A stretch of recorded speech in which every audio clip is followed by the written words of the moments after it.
कुछ मोती कुछ सीप में प्रस्तुत है मुंशी प्रेमचंद की कहानी मिट्ठू। प्रवाचक हैं अमित सोनी।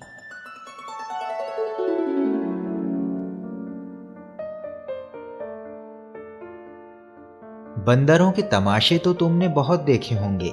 मदारी के इशारों पर बंदर कैसी कैसी नकलें करता है, उसकी शरारतें भी तुमने बहुत देखी होंगी। तुमने उसे घरों से कपड़े उठाकर भागते भी देखा होगा। पर आज हम तुम्हें एक ऐसा हाल सुनाते हैं जिससे मालूम होगा कि बंदर लड़कों से भी दोस्ती कर सकता है।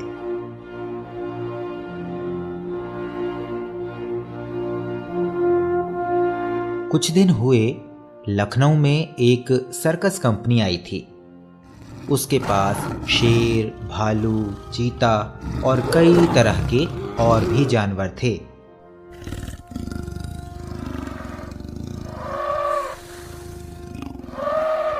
इनके सिवा एक बंदर मिट्ठू भी था।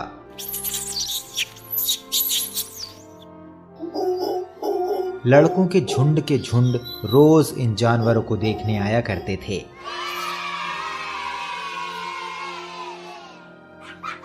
मिट्ठू ही उन्हें सबसे अच्छा लगता। उन्हीं लड़कों में गोपाल भी था। वो रोज आता और मिट्ठू के पास घंटों चुपचाप बैठा रहता। उसे शेर, भालू, चीते आदि से कोई प्रेम ना था। वो मिट्ठू के लिए घर से चने, मटर, केले लाता और खिलाता। मिट्ठू भी उससे इतना हिल गया था कि बगैर उसके खिलाए कुछ ना खाता। इस तरह दोनों में बड़ी दोस्ती हो गई।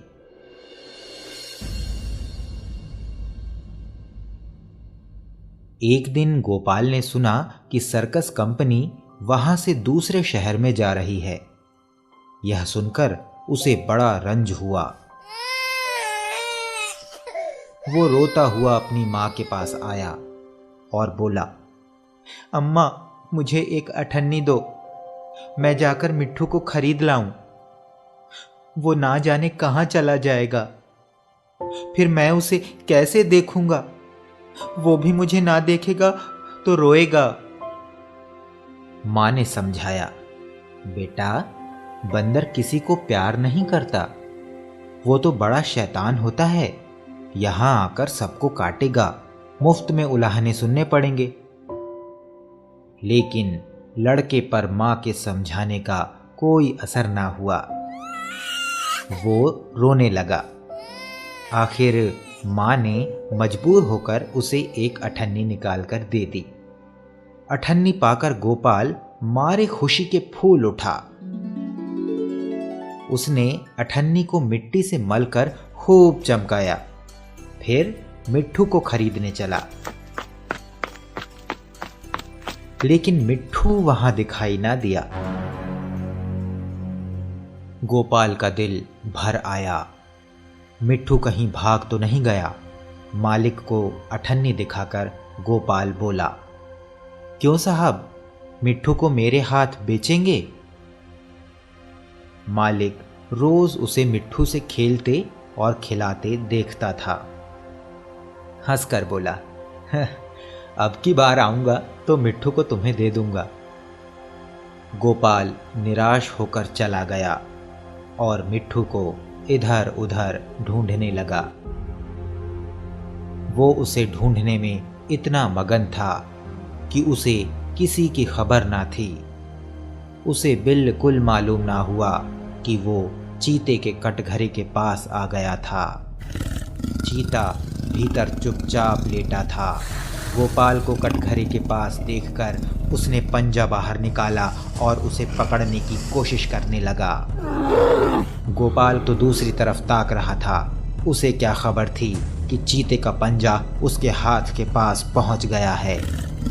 करीब था कि चीता उसका हाथ पकड़कर खींच ले कि मिट्ठू ना मालूम कहां से आकर उसके पंजे पर कूद पड़ा और पंजे को दांतों से काटने लगा। चीते ने दूसरा पंजा निकाला और ऐसा घायल कर दिया कि वह वहीं गिर पड़ा और जोर जोर से चीखने लगा। मिट्ठू की यह हालत देखकर गोपाल भी रोने लगा। दोनों का रोना सुनकर लोग दौड़े, पर देखा कि मिट्ठू बेहोश पड़ा है और गोपाल रो रहा है।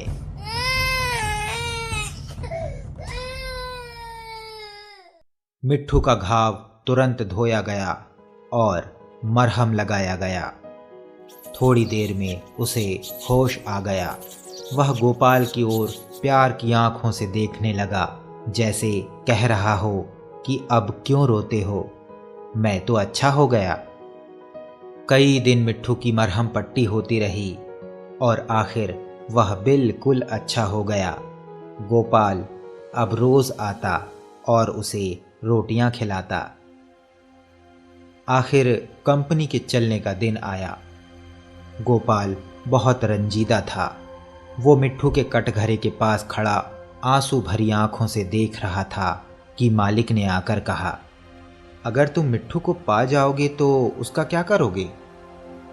गोपाल ने कहा, मैं उसे अपने साथ ले जाऊंगा, उसके साथ खेलूंगा, उसे अपनी थाली में खिलाऊंगा, और क्या।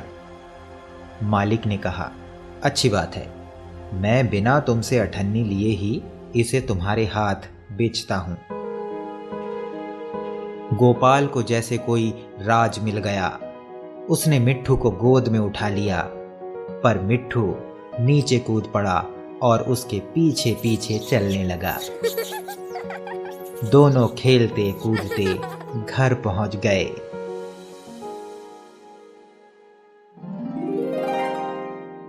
ये थी मुंशी प्रेमचंद की कहानी मिट्ठू। प्रवाचक थे अमित सोनी।